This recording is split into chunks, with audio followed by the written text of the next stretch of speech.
سبيل الدموع سبيل مريح تنهدى يا صاحي كي تستريح. I'm an American citizen living in Saudi Arabia. I came here in November 2011 not knowing anything about Islam or the Prophet Muhammad, peace be upon him. Most of what I had heard was extremely negative. In America, our news channels boosted their on-air ratings by regularly sensationalizing breaking news of terrorism. Every 30 minutes, one witnessed horrific scenes of bombings and bloodshed and murder, often one Muslim group fighting against another Muslim group. As killings and beheadings took place, there were always the shouts of Allahu Akbar, Allahu Akbar, God is great. I was invited here to Saudi Arabia by Safi Kaskas to work on what was known as the Q Project. Dr. Kaskas wanted to produce a new, easy-to-read American translation for the next generation of young Americans. Since I could not read or speak Arabic, I wasn't doing any translation work. I was simply invited here to check the English to make certain that this new interpretation of the Quran was easily understood. My work, of course, required that I read the Quran over and over again. Well, as you can imagine, having no knowledge of Islam, I had hundreds and hundreds of questions.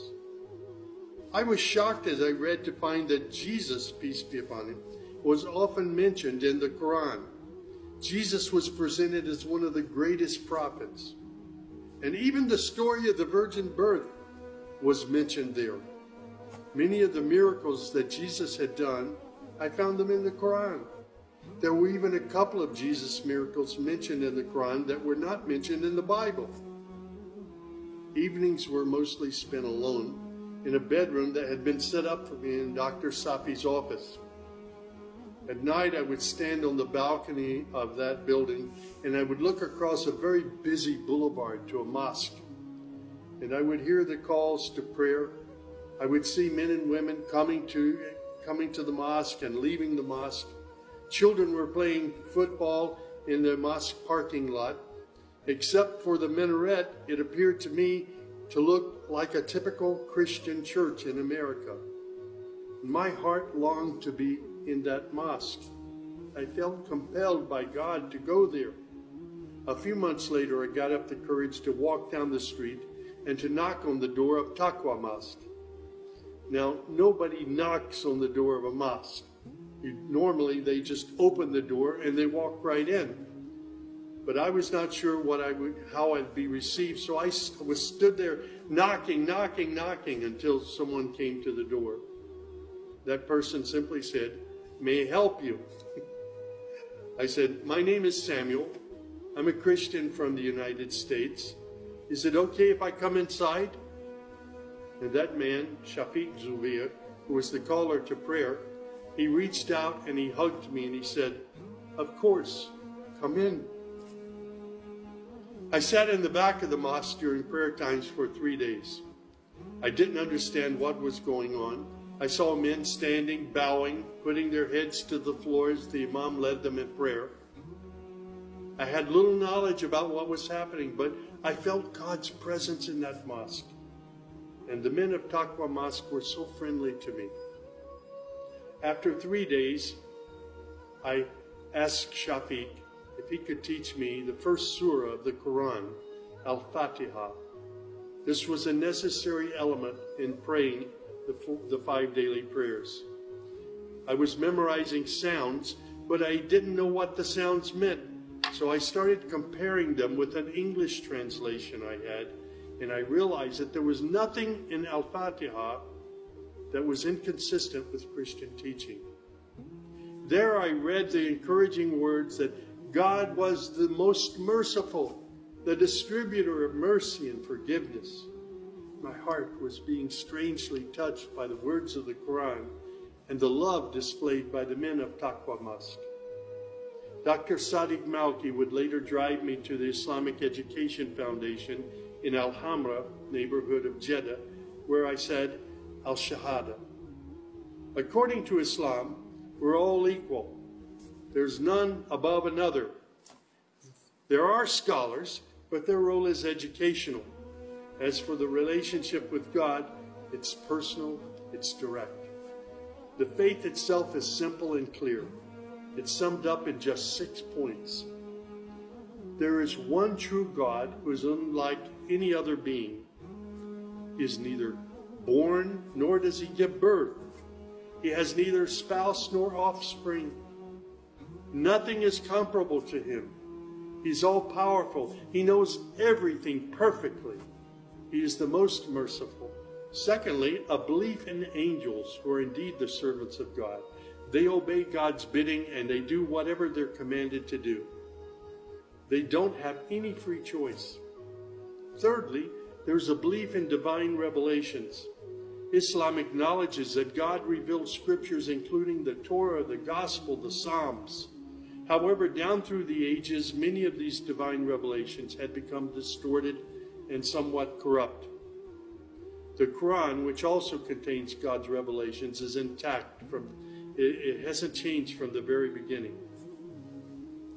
The Quran, which also contains God's revelations, is still intact in its original form.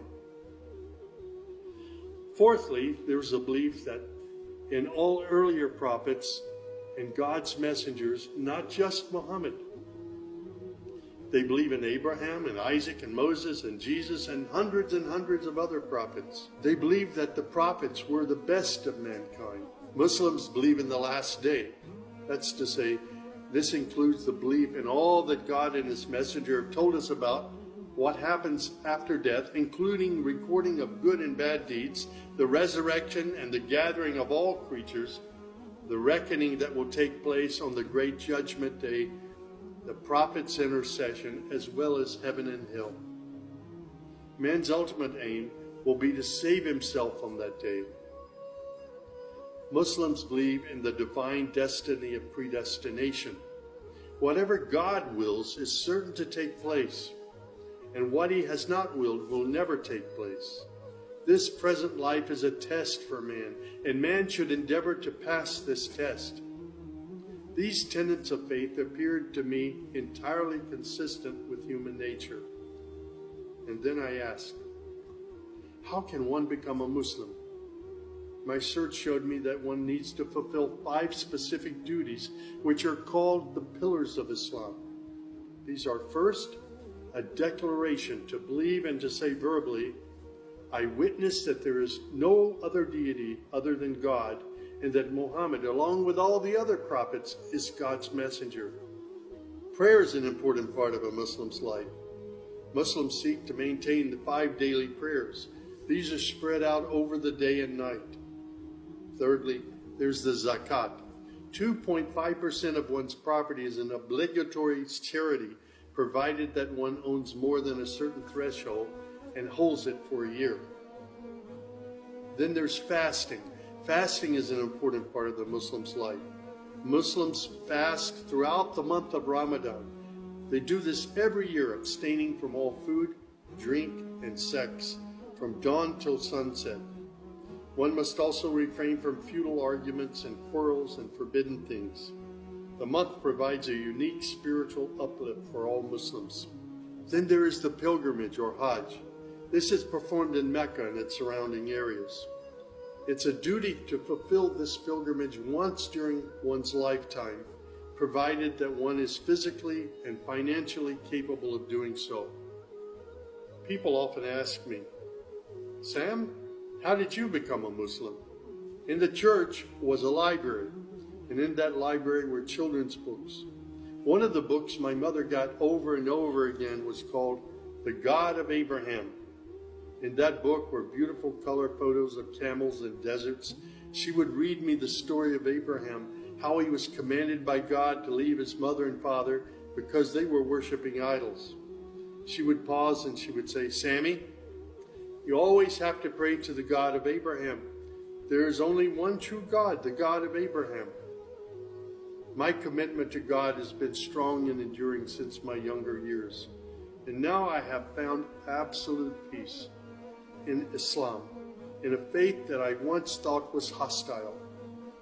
I found friendship and hope amongst a fraternity of other Muslim brothers and sisters, I have found a family of believers.